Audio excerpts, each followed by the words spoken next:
From Elliot Spitzer to South Carolina Governor Mark and Jenny Sanford split to the marital woes of Tiger Woods. Prenuptial agreements are being looked at quite closely these days. Catherine Dickerson is a partner at Smullen Plevy, a law firm that is seeing an increase in requests for prenuptial assistance. I would imagine so. Good morning. Thanks for joining us. Thank you. My first question, prenups for years, it just sounded like something that rich people were involved in, or one rich person if they were going into a marriage with someone who didn't have the same amount of wealth. How common are they becoming now for average people? Actually, they're becoming increasingly common, in part because now we have a much greater incidence of second marriages, people who are going into their second marriage with children whom they want to make sure that they safeguard their inheritance. Prenuptial agreements don't deal just with the incidence of divorce, but also who inherits. So it's separation, divorce, or death that the prenup addresses, as well as how couples arrange things financially between themselves during the course of a marriage. We have people who are delaying their marriage, who have accumulated a lot of wealth before they get married, and so they don't want to lose that should the marriage not end in happily ever after. And because they're so much, to be kind, the more experienced, they have a better appreciation of the financial entanglements that their peers might have gone through when their marriages ended, and so they're more financially savvy. So someone who is watching this perhaps and considering getting married, how does someone know when they might need a prenup, or it might be a good idea for them? One of the things they need to consider is who else in their lives they want to take care of. Are there parents?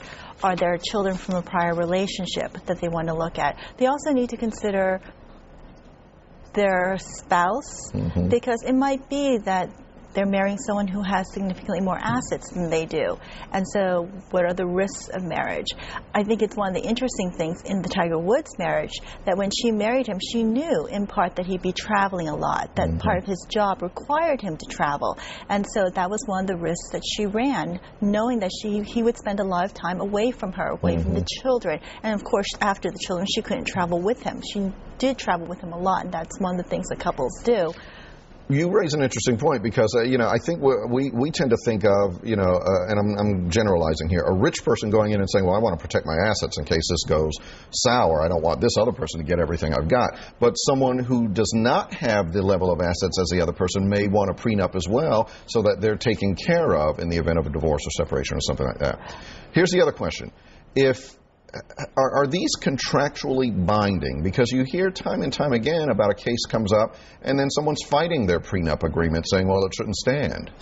Well, it depends, of course. They're contracts. And so, like any other contract, depending on how the parties negotiated and entered into it, the contract could or could not be found binding. If you're signing your prenup 2 hours before your wedding and someone is saying to you, well, if you don't do this, you're going to be embarrassed in front of all your friends and family, and there's a certain level of duress, then that's an argument for any form of contract, whether it's a prenup or not.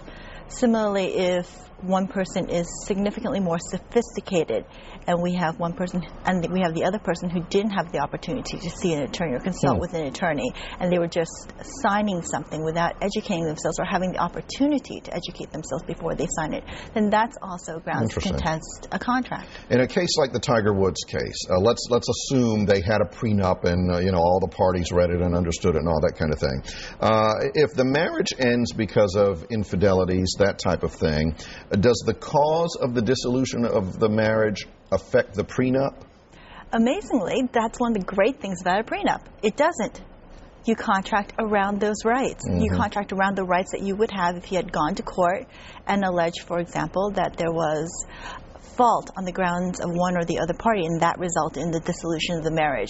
One of the things about this form of contract is that it has to anticipate what will happen if someone gives up their employment and stays at home with the children, what will happen if you have to travel and give up your work, that sort of thing. And so you waive your rights in court for this relief in this contract. All right, very, very interesting. Catherine Dickerson with Smullen Plevy of Vienna, Virginia. Thank you very much. We're going to have you back in another time because I understand parents are now insisting that their children get prenups and sometimes gifting them with something like that. So we'll talk about that another time. Thanks for coming in.